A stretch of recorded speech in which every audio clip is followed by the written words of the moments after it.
தென்காசியில் போக்குவரத்து துறை அதிகாரியை கண்டித்து செல்போன் டவரில் ஏறி தற்கொலை செய்யப்போவதாக இளைஞர் மிரட்டல் விடுத்த சம்பவம் பரபரப்பை ஏற்படுத்தியுள்ளது. கூடுதல் விவரங்களை எமது செய்தியாளர் ரஞ்சித் வழங்க கேட்கலாம். ரஞ்சித், இதற்கு காரணம் என்ன? இது தொடர்பாக எடுக்கப்பட்ட நடவடிக்கை, விரிவான விவரங்கள். நிச்சயமாக சரவணன். அதாவது தென்காசி மாவட்டம் பாவூர் சத்திரம் அருகே உள்ள மாடக்கண்ணுப்பட்டி பகுதியை சேர்ந்தவர் ராம்குமார்.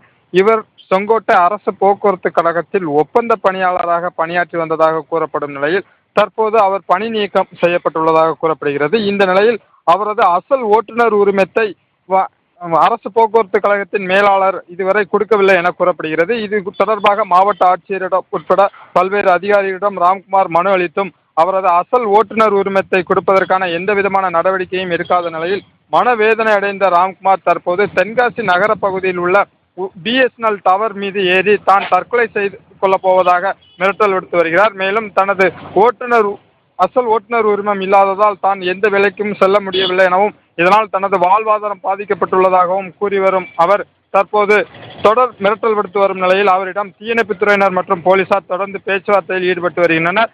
மேலும் அவரது ஓட்டுநர் உரிமத்தை பெற்றுக் கொடுப்பதற்கான நடவடிக்கைகளை அதிகாரிகள் எடுப்பதாக கூறியுள்ள நிலையில் தற்போது போலீசார் மற்றும் தீயணைப்புத்துறையினர் தொடர்ந்து பேச்சுவார்த்தை நடத்தி வருவது குறிப்பிடத்தக்கது. சரவணன், தாங்கள் வழங்கிய தகவல்களுக்கு நன்றி ரஞ்சித்.